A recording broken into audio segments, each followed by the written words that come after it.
أعوذ بالله من الشيطان الرجيم.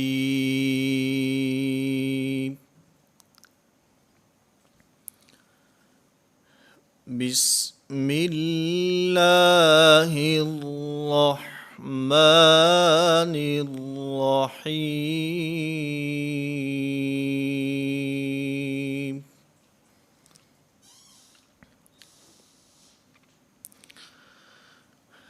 قرآن کریم سیکھنے کا مقصد اللہ رب العزت کا قرب اور اللہ رب العزت کی رضا کو حاصل کرنا ہے۔ حدیث پاک کے اندر آتا ہے، نبی کریم صلی اللہ علیہ وسلم نے ارشاد فرمایا کہ جب بندہ نماز کے اندر پڑھتا ہے الحمدللہ رب العالمین، اللہ رب العزت ارشاد فرماتے ہیں حمدنی عبدی، میرے بندے نے میری تعریف کی ہے، میرے بندے نے میری حمد بیان کی ہے۔ بندہ پڑھتا ہے الرحمن الرحیم، اللہ رب العزت فرماتے ہیں اثنا علی عبدی، میرے بندے نے میری تعریف کی ہے، میری ثنا کو بیان کیا ہے۔ بندہ پڑھتا ہے مالک یوم الدین، اللہ رب العزت ارشاد فرماتے ہیں مجدنی عبدی، میرے بندے نے میری بزرگی کو بیان کیا ہے۔ بندہ پڑھتا ہے ایاک نعبد و ایاک نستعین، اللہ رب العزت ارشاد فرماتے ہیں ھذا بینی و بین عبدی ولعبدی ما سأل، کہ یہ میرے اور میرے بندے کے درمیان ہے، میرے بندے کے لیے وہ کچھ ہے جو کچھ اس نے مانگا ہے۔ تو گویا جب بندہ نماز کے اندر قرآن کریم کی تلاوت کرتا ہے تو یہ اللہ رب العزت سے ہم کلام ہوتا ہے، اللہ رب العزت سے گفتگو کر رہا ہوتا ہے۔ اس لیے نماز کے اندر قرآن کریم کو اچھے طریقے سے پڑھنا، نماز کے اندر قرآن کریم کو تجوید کے مطابق پڑھنا بہت ضروری ہے۔ اور بسا اوقات ایسا ہوتا ہے کہ ہمارا اس طرف دھیان نہیں جاتا اور معمولی سی غفلت اور سستی کی وجہ سے قرآن کریم کی آیت کا معنی بدل جاتا ہے، اور بسا اوقات اس معنی کی تبدیلی کی وجہ سے انسان کی نماز ہی ختم ہو جاتی ہے۔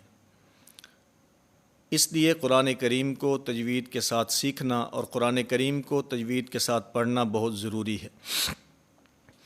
آج کے ہمارے اس سبق میں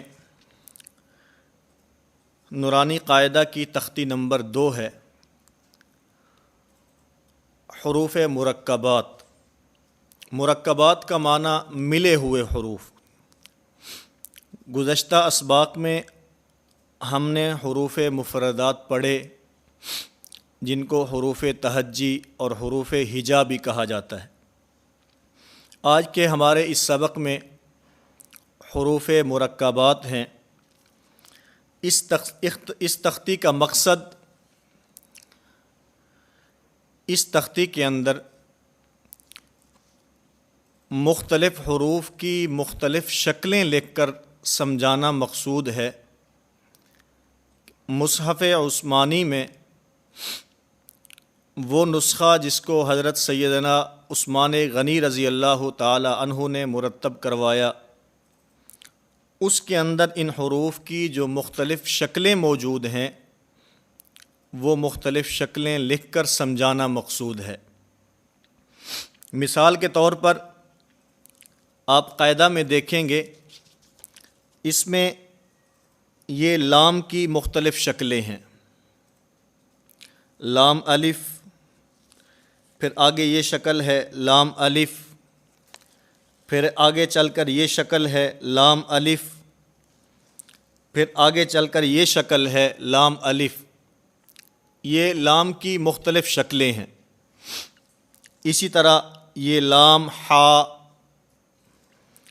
آگے چلیں یہ کاف کی مختلف شکلیں ہیں۔ کاف کی ایک شکل یہ ہے، اس سے آگے کاف کی ایک شکل یہ ہے، پھر آگے چلیں، کاف کی ایک شکل یہ ہے، یہ مختلف کاف کی شکلیں بیان کی گئی ہیں۔ اسی طرح آپ آگے چلیں تو اس کے اندر میم کی مختلف شکلیں ہیں، یہ یا میم ہے، یہ با میم ہے، یہ نون میم ہے، اسی طرح یہ ثا میم ہے۔ یہ میم کی مختلف شکلیں بیان کی گئی ہیں۔ اسی طرح آپ نیچے آئیں، اس میں تا اور ہا، اس کی مختلف شکلوں کو بیان کیا گیا ہے۔ ایک ہا کی شکل یہ ہے، پھر ہا کی ایک شکل یہ ہے، اسی طرح ہا کی ایک شکل یہ ہے، اسی طرح نیچے یہ ہا کی ایک شکل ہے۔ تو یہ مختلف حروف کی مختلف شکلوں کو لکھ کر سمجھانا مقصود ہے، اور اس کے ساتھ ساتھ جس طرح ہم نے حروف مفردات کے اندر حروف کے مخارج اور صفات کا خیال رکھنا ہے، اسی طرح اس تختی کے اندر بھی جہاں پر ہم نے حروف کی مختلف شکلوں کی پہچان کرنی ہے، اس کے ساتھ ساتھ یہاں پر بھی ہم نے حروف کے مخارج کا بھی خیال رکھنا ہے، اور اس کے ساتھ ساتھ حروف کی صفات کا بھی خیال رکھنا ہے۔ ایک تو حرف صحیح اپنی جگہ سے ادا ہو، اور دوسرے نمبر پر جن صفات کی وجہ سے جو حرف موٹا پڑھا جاتا ہے اس کو موٹا پڑھنا چاہیے، اور جن صفات کی بنیاد پر جو حرف باریک پڑھا جاتا ہے اس کو باریک پڑھنا چاہیے۔ یہ چند ایک حروف کی میں آپ کے سامنے ادائیگی کرتا ہوں، پوری توجہ اور دھیان کے ساتھ سماعت فرمائیں اور پھر اس کے مطابق مشق کرنے کی کوشش کریں۔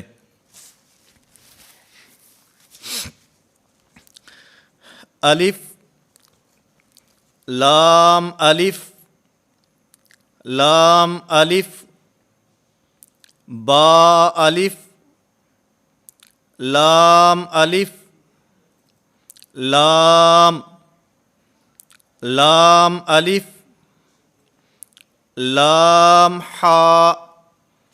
اچھا، اس کے اندر ایک تو اس بات کا خیال رکھنا ہے کہ حرف کو زیادہ لمبا نہیں کرنا، اور دوسری بات ایک حرف کو دوسرے حرف کے ساتھ ملا کر پڑھنا ہے۔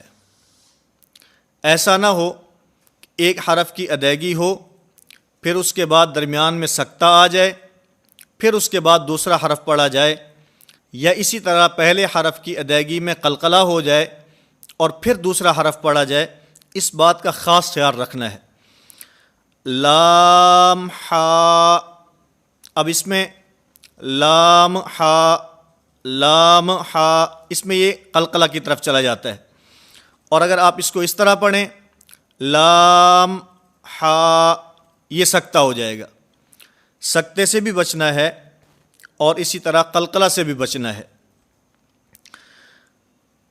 کاف کاف کاف با کاف با، اور اس میں نے پہلی تختی کے حروف کے اندر بھی اس بات کو عرض کیا تھا، خصوصاً وہ حروف جن کے آخر میں الف آتا ہے، اور ان میں وہ حروف جو باریک پڑھے جاتے ہیں عموماً ان کو باریک کرتے ہوئے امالہ ہو جاتا ہے۔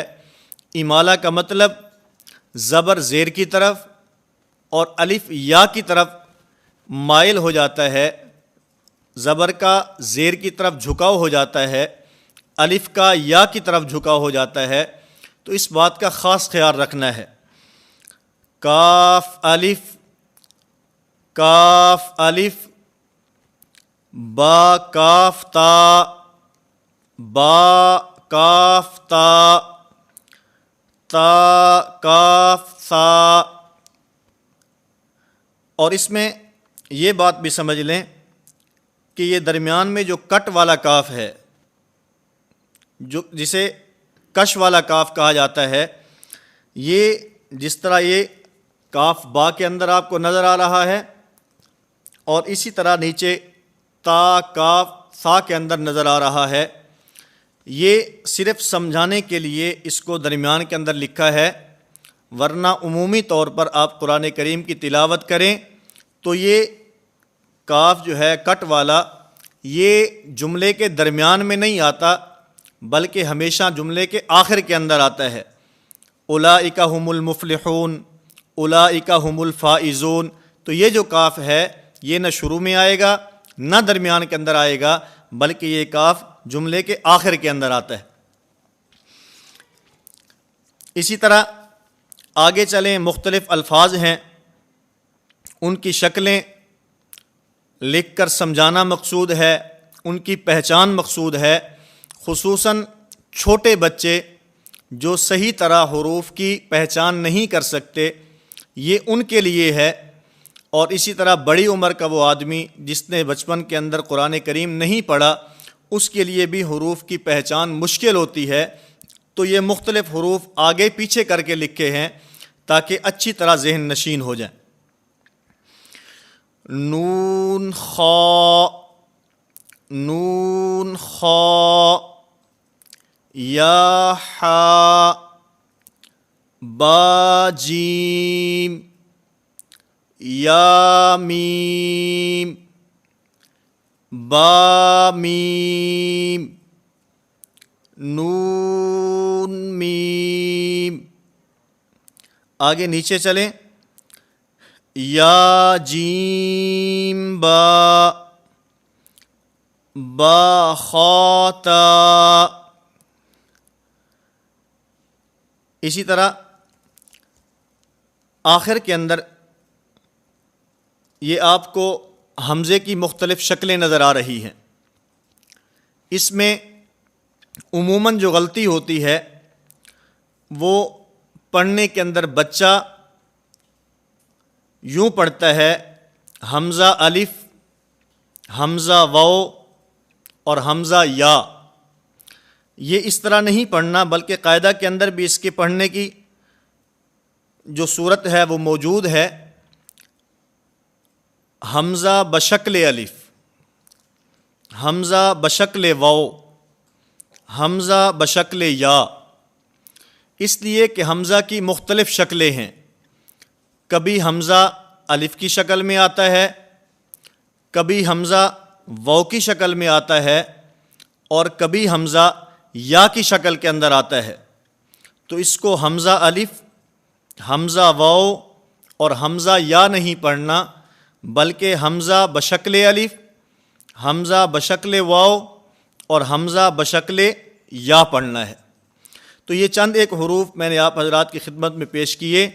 آپ تمام احباب سے گزارش ہے کہ اگلے سبق میں آنے تک اس تختی کو کم از کم آپ 5 مرتبہ دہرائیں، 5 مرتبہ اس کی دہرائی کریں، اس کی مشق کریں، تو اس طرح آپ کو حروف کی پہچان بھی ہوگی اور اس کے ساتھ ساتھ حروف کو صحیح مخارج سے ادا کرنے کا طریقہ بھی آئے گا، اور اس کے اندر مخارج کے ساتھ ساتھ صفات کا بھی ہم نے خیال رکھنا ہے۔ جن حروف کو موٹا پڑھا جاتا ہے ان کو موٹا ادا کرنا ہے، اور جن حروف کو باریک پڑھنا ہے ان کو باریک ادا کرنا ہے۔ آخر میں آپ حضرات کی خدمت میں سورۃ الفلق کی ابتدائی 2-3 آیات ان کو بطور مشق کے پیش کرتا ہوں تاکہ ہمارے حروف جو ہم حروف مفردات ہم نے پڑھے یا حروف مرکبات پڑھے ہیں ان کی صحیح ادائیگی مشق کی صورت میں ہمارے سامنے آ جائے۔ اعوذ باللہ من الشیطان الرجیم،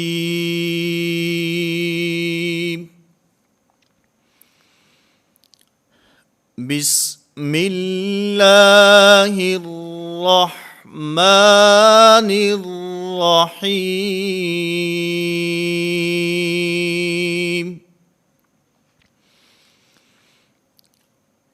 قل اعوذ برب الفلق، من شر ما خلق، ومن شر غاسق اذا وقب، صدق اللہ العظیم۔